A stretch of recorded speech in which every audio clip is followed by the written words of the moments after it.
right, now joining us from Notre Dame is head coach Niele Ivey, along with student athletes Dewolfe and Sonia Citron. If you have a question, please raise your hand, and we'll get your mic over to you. Remember to please introduce yourself. For those on Zoom, please use the hand emoji, and we'll make sure to try to get a question from you if time allows. Coach, if you open up with a statement, please. Yes. Just so grateful for this moment. The first time since I've been head coach to go to the ACC championship game is just so phenomenal for myself, for the program. I'm so proud of my group. I'm so proud of this team. And today was just an incredible display. To be honest, I thought we were clicking on all cylinders. I thought they started the game with such confidence and grit and toughness. They shared the ball. We made extreme, we were passing the ball so well. We had 19 assists and 8 turnovers. It was just one of our best performances, I felt like, this season, just the way that we've been gelling together and the energy that they brought today. I'm so proud. I mean, obviously, with Kylie, not knowing what happened, and we'll assess that with the performance team. So big prayers for her. But right now we're going to rally for her and, take this into tomorrow, and just really excited for this incredible opportunity for our program. We'll start back left. Hi, Kalia Butler, Newhouse Sports Media. My question is for everyone. You guys had a really beautiful moment with Watson when she came back on the court, obviously had crutches. How does that kind of camaraderie off the court build to your success on the court this season? Well, I'll first start is part of our culture. My number one core value for this program is love, and this group is so close. We have incredible chemistry. Kylie is just an incredible human. She's just an incredible woman. She's so humble. And this team loves her. And so any one of our sisters, when they go down or something happens with adversity like has been struck for us right now and Kylie, it was just an opportunity for them just to love on her and support her, lift her up. And I know they can speak because they are in the locker room with her and get a chance to share those moments. But this team loves her. We love each other. And I'm really proud of that. Yeah, I think Coach Ivey said it pretty good, but it just speaks to the love that we have for each other, and when one of us goes down, it's like us going down almost. Like it really hurts our hearts.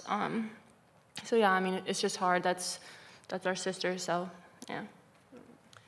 They said everything I was gonna say, but just to add on to that, tomorrow when we play, that's gonna be part of our motivation. Obviously, winning a championship, but definitely bringing that home for Kylie.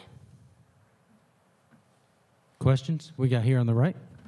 Tom Noyes, South Bend Tribune. Niele, what's allowed this team to play its best basketball the last 2-3 weeks of the regular season?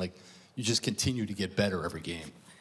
I think that just our motivation, our focus just shifted the last couple weeks. We had a couple tough losses, learned from those losses, and got back to work. This team has been committed to our vision and our goal the entire season, but sometimes losses kind of bring light to things that we need to get better at, and that's what we did. So we've done a great job of just working to get better, finding a way to get on the same page. We really talked about gelling together and focused on that for the last couple weeks, and then just building momentum off of our wins. And I'm really proud of them for that, because it's definitely been challenging, and we've really fed off of each other, and we have been trying to gain momentum, and we have been gaining momentum from our wins and learning from the things that we needed to learn from this season, and just peaking at the right time. Questions? We got one up here on the left. This was Notre Dame's best three-point shooting performance in basically 4 years. Is it kind of fun to see something come together like that at a time in March when you obviously need every shot you can get? Absolutely. It was perfect timing with these two. And I looked down at the stat sheet, and I was like, wow, we're averaging about 5 to 6 threes, and we had 9. And credit to these two. They stay in the gym. And they put up so many shots and put so much work in. And I just love seeing confident shooters come out and get a chance to really show what they have. We got up at 7 a.m. to shoot this morning. At 7 a.m., yeah. They're dedicated. All right, we'll go to Zoom for our next question. Eric Hansen. Hi, I've got one for Coach, and I've got one for Sony. Coach, in terms of the game tomorrow, what are your points of emphasis, both in the fourth quarter today, but tomorrow with Nat, and would you try to get Becky involved in the rotation as well? I'm sorry, I couldn't hear the beginning of that. It got muffled. What would be your points of emphasis with Nat as she takes on a larger role tomorrow, and then would you try to get Becky involved in the rotation? Yeah, so especially a lot of the injuries that we've had this season, I'm just going to adjust and pivot to the situation and scenario. So we'll just see tomorrow, see who our opponent is, and I'll adjust from there. Eric, did you have a second question for the players? Yes, for Sony, this is a two-parter. The adjustments that you guys made to have a 19-2 run coming out in the third quarter, and also with your own recovery, do you feel like you're back to the November version of Sony, or maybe even better? Okay, first question. I forgot the first question. The adjustments to start the third quarter. Okay. I mean, I think we were just really locked into on defense, and I think we were just pushing out after we got stops and just being aggressive. I think that's what I saw from my team. We were just being aggressive, taking them off the dribble, and yeah. And then second question, definitely feel a lot better. I know it took me a little while to feel like myself after coming back from my injury, so I would definitely say that physically I feel there like I was back in November pre-injury. So We'll go to the left. David Cunningham, Tech Sideline. Coach, what enabled you guys to go on a 20-0 run? And what kind of energy did you like that you guys came out of halftime with, that you guys were able to kind of bust the game open like that? Mm-hmm. I feel like the last couple weeks, our defense has been really, really great. I think we've been more active, being very disruptive. Our energy defensively has really ignited our entire performance. And so not relying on our offense, allowing our defense to create our offense, that mentality is what we're doing right now. And so I felt that way today. I thought we were locked in on the scout. You know, Amor is just an incredible player. We knew that she's the type of player that can score in bunches.